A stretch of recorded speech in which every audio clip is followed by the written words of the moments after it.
Salve pessoal, Davi Vega com vocês novamente, dando continuidade aqui à nossa série de livros, né? Eu me pergunto como eu ainda não tinha feito um vídeo, uma videoaula, né? Um comentário sobre esse autor, né? Sobre essa personalidade da história brasileira e também referente à sua obra principal. Eu me refiro ao conhecidíssimo Joaquim Nabuco e sua obra Minha Formação. Eu tenho essa edição aqui, que era da Universidade de Brasília, a UNB. E essa edição ela vem com um prefácio, dois prefácios, aliás, do Gilberto Freire. E por que que tem esses prefácios do Gilberto Freire, né? Obviamente, prefaciados póstumamente, né? O Joaquim Nabuco é anterior ao Gilberto Freire. Gilberto Freire é do século XX. Joaquim Nabuco vive ali no século XIX, principalmente no segundo reinado, né? E foi um abolicionista, embora muito controverso, como a própria história do Brasil, né? Um abolicionista que possuía escravizados, né? Mas ele fez parte da elite aristocrática de Pernambuco, nasceu em Recife, assim como o Gilberto Freire também nasceu em Recife. E Pernambuco é um estado brasileiro que tem uma história riquíssima e produziu grandes intelectuais, né? Vale a gente lembrar que foi em Guararapes, né? E que inclusive é um município da Grande Pernambuco hoje, que a gente começa a ter os primeiros sinais da nossa brasilidade enquanto país, ainda no Brasil colônia, quando se expulsou o invasor holandês. Uma cidade muito que teve uma grande opulência, principalmente no ciclo do açúcar, né? Foi Olinda. Quando a gente fala hoje da América do Norte, que é a referência da riqueza nas Américas e tudo mais, vale a gente lembrar que foi Pernambuco, antes mesmo dos Estados Unidos se industrializar e alcançar o patamar que alcançou, Olinda era a capital, uma das capitais culturais das Américas, e era de uma opulência muito maior do que, por exemplo, as 13 colônias que ficavam na costa leste dos Estados Unidos, né? E depois a situação se inverteu. Muitos dos judeus expulsos, que eram basicamente sefarditas, e também judeus holandeses também, né? Expulsos do Nordeste brasileiro, eles fundaram New Amsterdam, que hoje é Nova York, né? New York foi fundada por judeus expulsos do Nordeste brasileiro justamente nessa época. E o curioso é que a escola do Recife na sociologia, ela foi muito importante, porque hoje se fala muito da sociologia ligada ao Florestan Fernandes, a escola paulista de sociologia, né? Mas pouco se fala dos primórdios da sociologia no Brasil, que foi justamente a escola do Recife, com grandes nomes como Silvio Romero, né? Tobias Barreto. Então, pessoas que fizeram interpretações do Brasil, sobretudo naqueles primeiros anos da República, né? O Silvio Romero escreve muito sobre a questão republicana, do positivismo. Ele critica o positivismo usando o Spencer, que de certa forma não deixa de ser também uma outra forma positivista de se ver o mundo, né? Muitos o consideram positivista também. Enfim, o próprio Gilberto Freire, depois, com antropologia cultural, que foi aluno do Boas, também estudou num colégio norte-americano no Recife, né? Foi da Igreja Batista e depois um grande defensor do catolicismo e das tradições católicas do Brasil, né? Mas antes disso, a gente tinha, no segundo reinado, uma das coisas que marca basicamente o Brasil, né? Eu acho que o Brasil ele é marcado, a sua marca maior na história é justamente o escravismo, a escravidão. E o Joaquim Nabuco, nascido em Recife, ele foi criado por sua madrinha, Ana Falcão, num engenho, né, numa fazenda de engenho que se chamava Massarangana. E dessa fazenda ele teve acesso diretamente, né, com os escravizados. Hoje a gente fala muito escravizado, e se evita falar a palavra escravo, mas pode se usar também escravo, porque a gente está se situando pelo tempo, né?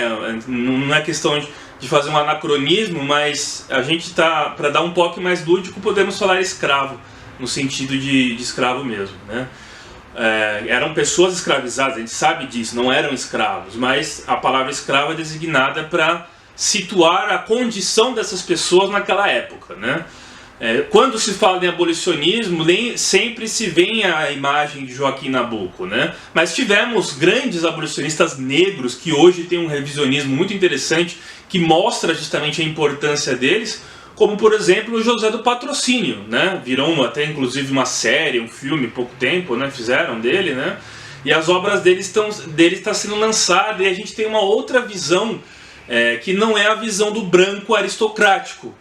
O Joaquim Nabuco, embora fosse um abolicionista e sua família se beneficiava com o sistema escravista, inclusive sua madrinha Ana Falcão, que criou ele foi muito crítico à escravidão, mas pelo ponto de vista, vamos supor, de um liberal, que não era bem um liberal como nós entendemos hoje, mas de um liberal branco, né?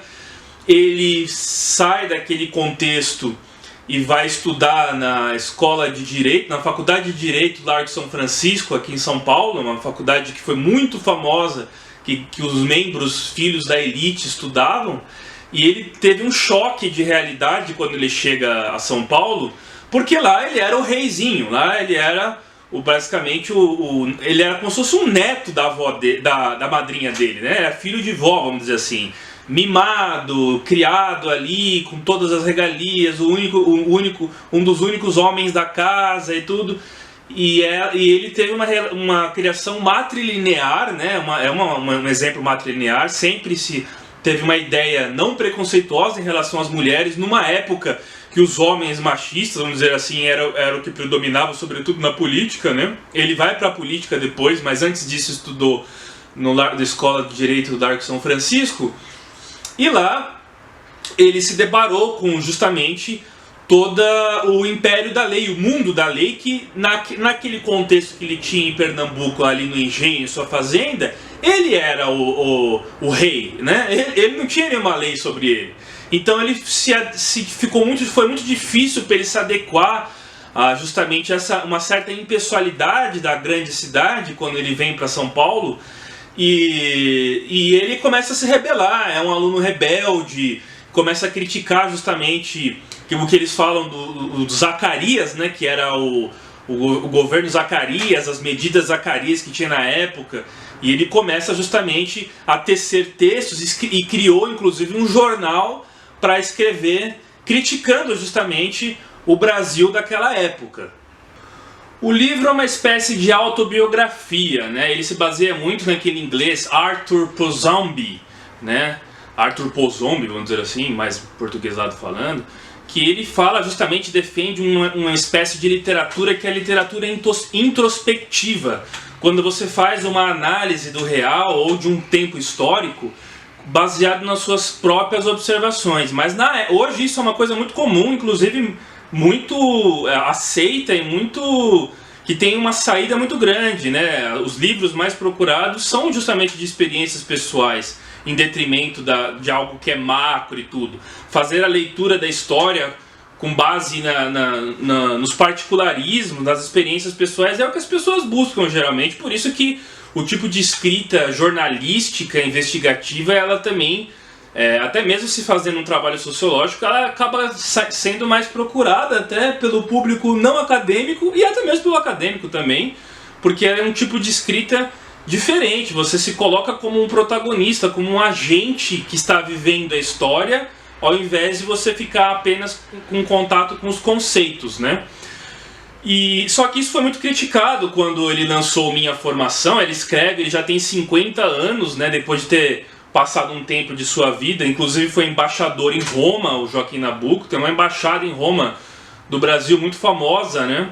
Que ele foi embaixador, ele viajou aos Estados Unidos. No início de sua vida, ele era um grande crítico da Europa, né? Ele defendia os Estados Unidos e tinha uma ideia de que a América era algo novo, de que a Europa era ultrapassada e tudo mais. Mas quando ele vai à Europa, ele acaba meio que mudando esse pensamento dele, e inclusive ele meio que se arrepende dos discursos inflamados quando ele era político, criticando sobretudo a igreja, né? No final de sua vida ele se arrepende daqueles discursos acalorados contra a própria igreja que ele tinha, né, que em um determinado momento de sua vida. Como todo jovem no seu início de formação, é contraditório, né, as ideias são contraditórias, e o Brasil, enquanto um país novo, ele produz também uma história contraditória. Aqui os heróis da esquerda também são admirados pela direita, os heróis da direita são admirados pela esquerda, líderes como Getúlio Vargas, que nitidamente tinha um trabalhismo inspirado muito no fascismo, é admirado pela esquerda e condenado por uma direita liberal. Enfim, a gente não tem uma coisa que se possa dizer que ela é coerente. E eu acho que a riqueza do Brasil é justamente essa, né? É um país multicultural não só na cultura ou na questão étnica, mas até mesmo na política. A política feita no Brasil e os grandes ideólogos políticos do Brasil, eles são ambíguos, eles têm justamente essa plasticidade, essa maleabilidade que é uma característica do Brasil, e eu acho isso uma riqueza. Ao invés da gente querer apontar o dedo e falar que o sujeito é incoerente e tudo mais, eu acho que a gente tem que valorizar isso, porque é uma coisa que se vê pouco, né, em outros países. São as nossas jabuticabas, né, os nossos particularismos, vamos dizer assim, né. E ele foi muito criticado, dizendo na época que um livro meio que autobiográfico dele seria basicamente um livro muito narcisista, né, ele seria muito narcisista fazendo isso.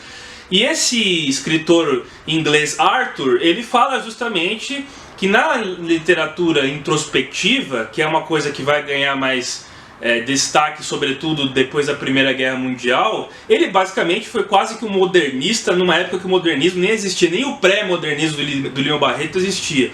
Mas ele foi quase que um modernista, vamos dizer assim, né? Por essa veia revolucionária que ele tinha da época. E ele vai falar que esse autor inglês fala justamente, que inspirou o Joaquim Nabuco, ele fala justamente que é um tipo de self-conscious, né? Autoconsciência, né? Então, quando você tem uma autoconsciência, você produz uma literatura a partir das suas observações, e é uma espécie de...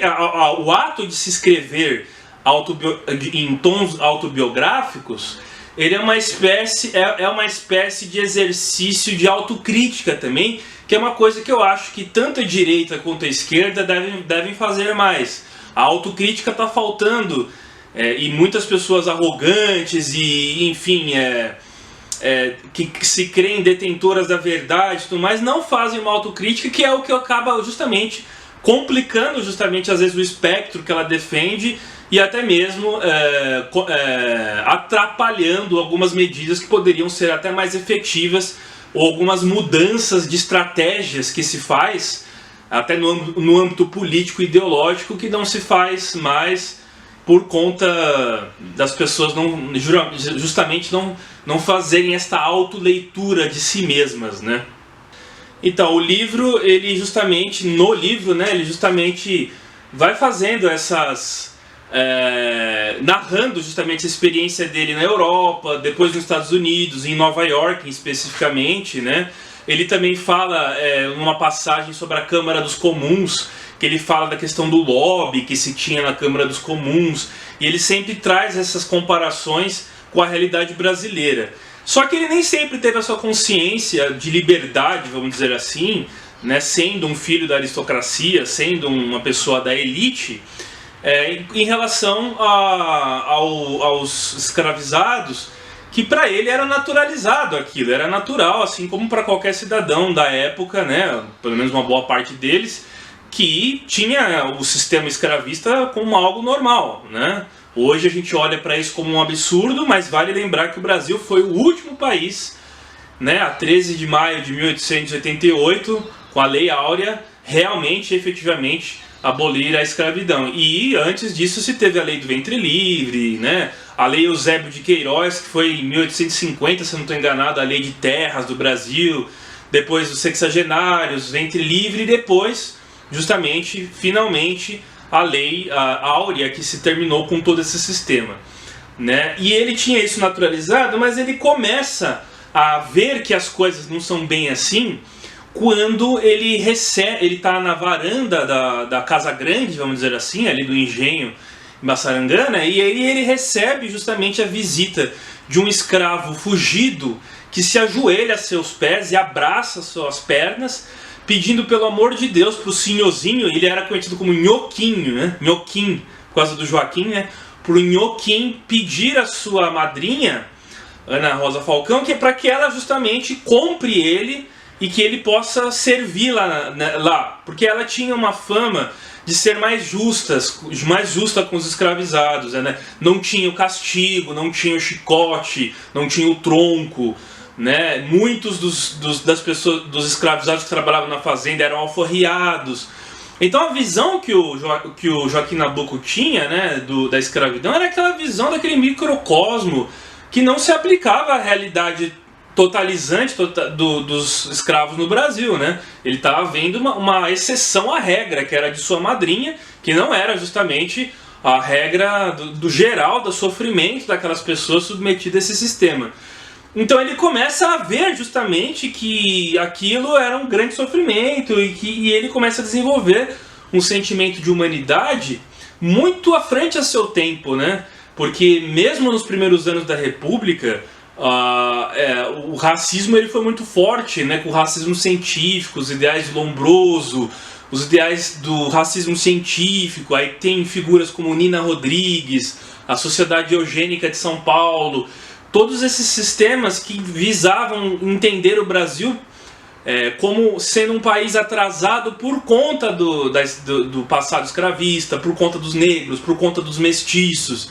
E o Joaquim Nabuco, muito antes disso, já não tinha essa ideia, né? Que justamente é a ideia herdada pelo Gilberto Freire, que faz uma revisão a essas ideias racistas e mostra um lado positivo da mestiçagem, embora hoje a mestiçagem seja muito criticada por grupos do movimento negro e assim bem como outros grupos que tentam desconstruir a noção do mestiço no Brasil e tudo mais, e tem toda uma discussão então em relação a isso. Mas o fato é que ele foi justamente um precursor para o humanismo brasileiro, vamos dizer assim, numa época que as pessoas não tinham esse sentimento de irmandade ou de reconhecer como um semelhante ou um próprio brasileiro igual a ele também, uma pessoa de pele escura, de pele negra, que é o que o Joaquim Nabuco desenvolve justamente, e a partir daí ele inicia um grande combate, uma grande luta, envolvendo também, indiretamente, figuras como José do Patrocínio e tantas outras. A gente tem aqui uma avenida muito famosa em São Paulo, que é a Avenida Rebouças, e tinha os irmãos Rebouças, sobretudo o engenheiro, se não me engano o engenheiro André Rebouças, né? Que era negro, ou seja, os negros têm uma importância muito grande para a cultura brasileira. O próprio Machado de Assis era mulato, né? Essa palavra mulato eu sei que hoje não se deve falar, muitas pessoas questionam a origem dessa palavra, mas vale lembrar que vem de mulawad, que é dos árabes que invadiram a Península Ibérica. Não, é um mito essa ideia de que vem de mula, de um animal que é estéril, né, que não procria por conta da junção de duas espécies diferentes, ou duas raças diferentes, o cavalo e o jumento. Isso é um mito que já foi provado, que vem de mulawad. Mulawad era um grupo de árabes que invadiram a Península Ibérica, e da onde vem a palavra mulato. Então tem muitas coisas que também são mitos, né? Quando você fala, por exemplo, tentando sempre de uma forma ideológica, pró ou contra, não vou entrar nesse mérito agora, os próprios termos, né? A terminologia, o sentido das palavras, né? Quando você tem justamente uma tentativa de desconstrução de certas coisas que estão enraizadas na nossa cultura, que quando realmente a gente tem a noção e a prova de que isso é uma coisa que veio realmente da nossa herança escravocrata, como por exemplo, palavras de baixo calão, o criado mudo, todas essas coisas que envolvem justamente esse passado, eu acho interessante a gente olhar de uma forma crítica e revisar. Mas eu acredito que quando se faz de uma forma muito apaixonada, às vezes, se começa a identificar coisas que não existem. Então, por exemplo, essa questão da palavra mulato, a questão de você falar que você está no lado obscuro, mas o lado obscuro vem da questão cristã, do lado que está longe da luz. Não tem nada a ver com a questão racial, é uma questão da escuridão, das trevas, né? Não tem a ver com a origem étnica da pessoa, né? Como todo jovem intelectual, né, a primeira rebeldia que ele tem é contra a figura do próprio pai. O pai dele era um conservador que depois acaba migrando mais para o lado do liberalismo, e tinha aquela famoso dito da época, né? Não há nada mais conservador do que um Luzia no poder, né? Os conservadores eram chamados de saquaremas e os liberais de Luzias. Então, quando um liberal chegava ao poder, ele se mostrava ser um conservador tanto quanto os outros saquaremas, né? E o Joaquim Nabuco, ele recebe no colégio, na escola dele, uma influência muito grande liberal, né? E ele justamente começa a se rebelar com a figura do pai dele e tudo mais. E quando ele vai para a política, ele vai justamente, no livro ele fala também, com a intenção de continuar com o legado da família dele, com a família Nabuco. E ele fala justamente, numa passagem, que os Andradas, fazendo uma menção ao Andrade Silva, né, o José Bonifácio de Andrade Silva, patrono da independência, né, do Brasil, ele conseguiu apenas nomear para a política 3 gerações de Andradas, né? Só 3 gerações. E ele fala de outras famílias importantes, como por exemplo a Arinos, né? Que a gente tem aquela célebre figura, o Afonso Arinos, que depois vai ser uma lei chamada Lei Afonso Arinos, que é justamente a lei que, se eu não estou enganado, é a lei que definiu o racismo como crime no Brasil, né, como crime inafiançável e tudo mais, e é chamada de Lei Afonso Arinos. E ele fala justamente dessa família famosa dos Arinos que viviam na política. Isso é uma prática que sempre existiu no Brasil, né? As famílias, embora nós sejamos hoje um país republicano, tem famílias que ficam no poder lembrando muito um traço monárquico, né? Vide a família do próprio Fernando Collor, que o avô dele, né, o Lindolfo Collor, né? Enfim, a gente sabe muito bem que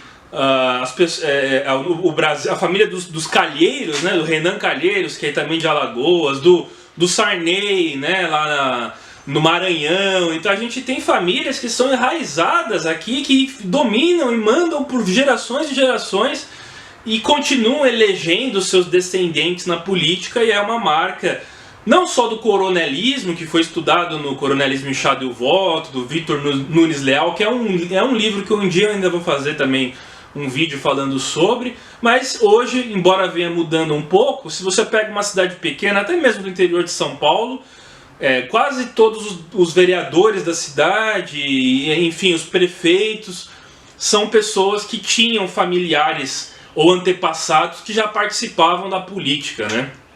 Ele fala justamente, né, que os homens da regência, né, que eram revolucionários, liberais, quando chegavam ao poder se demonstravam conservadores e preocupados apenas com suas ambições particularistas, né, individuais. E no caso do Joaquim Nabuco foi o contrário, ele saiu do campo conservador para o campo liberal, que é uma coisa muito difícil de acontecer.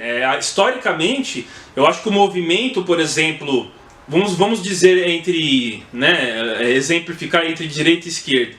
É mais fácil uma pessoa de esquerda se tornar de direita ao longo da trajetória de sua vida do que o contrário, do que uma pessoa de esquerda se tornar de uma pessoa de direita se tornar de esquerda, né? Você pode ver que a grande maioria dos líderes, das pessoas que, inclusive de ideólogos e tudo mais, nos primeiros anos de sua vida, da direita, estou dizendo, né? Nos primeiros anos de sua vida eles eram de esquerda, né?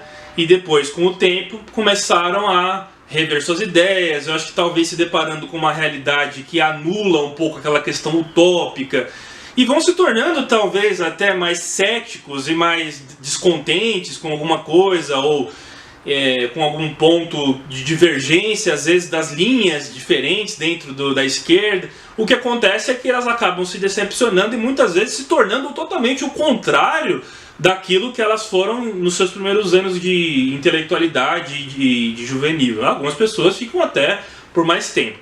É claro que a esquerda nessa época não existia enquanto esquerda operária, nessa época do Joaquim Nabuco. Não digo nem que era esquerda, era a disputa entre liberais e conservadores na época. Só que uma coisa curiosa, muito antes dos imigrantes chegarem ao Brasil com suas ideias, aí sim socialistas e ideias de classe operária e tudo mais, principalmente em São Paulo, né, os anarquistas, o Partido Comunista sendo criado em 1922 pelo Astrogildo Pereira, mas muito antes disso, o Joaquim Nabuco, ele não só se preocupava com o fim da escravidão e a libertação dos negros, ele tinha uma ideia de trabalho, né? E ele tinha a ideia de trabalho livre e trabalho assalariado.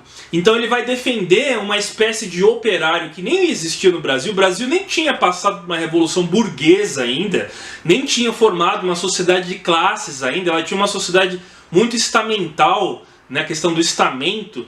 Mas muito antes disso, por isso que ele é muito à frente desse outro tema, mas muito antes disso, ele já defendia justamente o trabalho livre e assalariado e o interesse de uma consciência, não só de libertar os escravos, mas que eles tivessem consciência de sua posição na sociedade, na hierarquia da sociedade, e justamente com isso aprimorassem os antagonismos, né? Justamente na dialética da sociedade, para que eles fortalecessem a sua categoria ou a sua base da sociedade, né?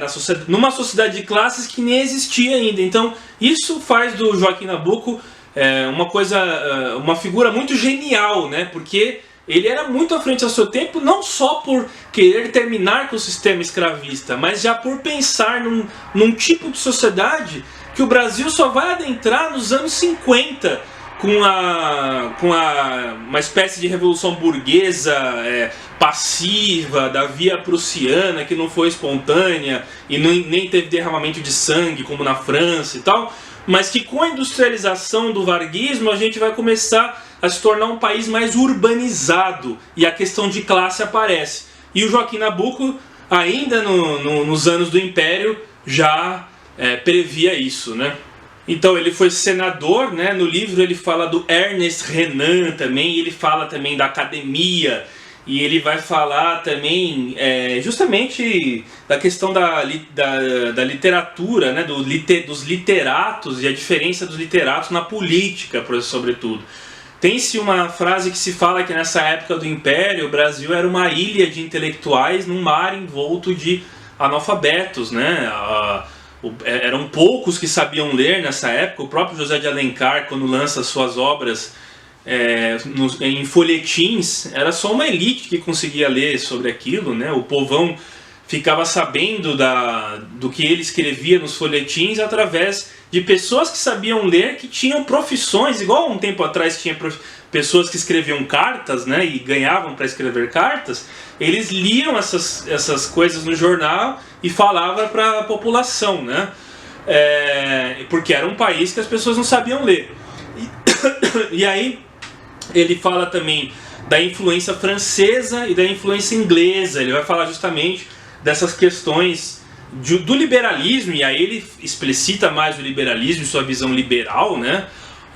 Sobretudo com a diferença, né, da interpretação do liberalismo na França e na Inglaterra, e como essas coisas já começavam com o embrião aqui, ainda no Império, que vai ter uma disputa maior justamente quando chega a República, né? Entre os da linha francesa mais positivista e da linha inglesa e norte-americana mais liberal, né? Mas enfim, uma coisa que me chamou a atenção é que ele menciona inclusive o Papa Leão XIII, né? Não, desculpa, o Papa Leão XIII, isso mesmo.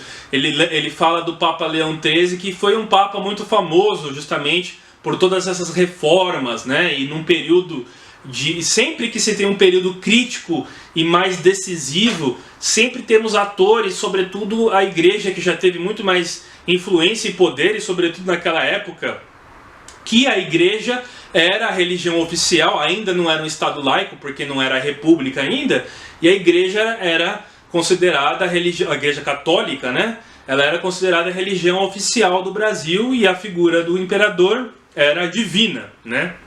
Enfim, nesse livro tem aquela passagem bonita que, quando ele fala da abolição nos últimos capítulos, que ele fala justamente que todos nós somos filhos desse sistema, né, da escravidão, que é uma mancha na nossa história. Até mesmo os brancos que, porventura, raramente se encontram no Brasil, que não tenham nenhum tipo de sangue negro. Porque esses brancos eram os filhos da nhanhá, da iaiá, né? Da iaiá, da nhanhá, da sinhá, que muitas vezes eram amamentados no seio pelo leite da ama de leite negra, né? E assim como ele, possivelmente também recebeu essa seiva, esse leite. Então o brasileiro, não só no sangue, não só nas construções na construção desse país e nas mãos calejadas, que até hoje, de uma forma muito discrepante, a gente vê os mais desfavorecidos totalmente ligados à cor da pele deles e relegados à marginalização, a uma espécie de segregação meio que velada, que existe sim de fato, numa espécie de racismo estrutural. O Brasil, todos nós no Brasil somos herdeiros desse sistema, mesmo não diretamente sendo descendentes daqueles que foram escravizados, porque de uma forma ou de outra nós temos isso na nossa cultura, nós temos isso na nossa cosmovisão, na nossa forma de ver o mundo, na nossa forma de reconhecer, de assimilar a realidade. E todos nós, seja na época do Império, recebendo a seiva de uma ama de leite negra, ou seja, o menino da elite que a empregada cuidou, a governanta cuidou dele, e ele tem uma proximidade, um carinho maior, às vezes maior pela governanta até do que pela mãe biológica mesmo dele. Todos nós reproduzimos ainda microcosmos desse sistema, que eu acho que com o tempo isso tem que ser mudado, isso tem que ser, pelo menos ter uma igualdade maior. É um absurdo um país que é uma jabuticaba brasileira, a gente ter, por exemplo, elevador de serviço, né? Ou os empregados entrarem num hotel onde eles trabalham pela porta dos fundos. Isso são coisas que a gente herdou ainda desse passado sombrio que nós temos, né? Mas que eu acredito que vem mudando e que a gente tem que chegar num estágio de reconhecimento e de uma brasilidade que esteja acima de qualquer tipo de origem étnica e cor da pele, né? E para que a gente siga tendendo a mais uma certa homogeneidade, não racial, mas uma homogeneidade cultural, que é uma homogeneidade resultante de uma heterogeneidade, de múltiplas visões, de múltiplas origens, que formam um amálgama forte, fundido de culturas e povos diversos, que é justamente isso que pessoas como Joaquim Nabuco, nesse brilhante Minha Formação, que eu recomendo, começaram a dar o tiro inicial, e que cabe a nós, modernos, cabe a nós, cidadãos do século XXI, continuar com esse legado.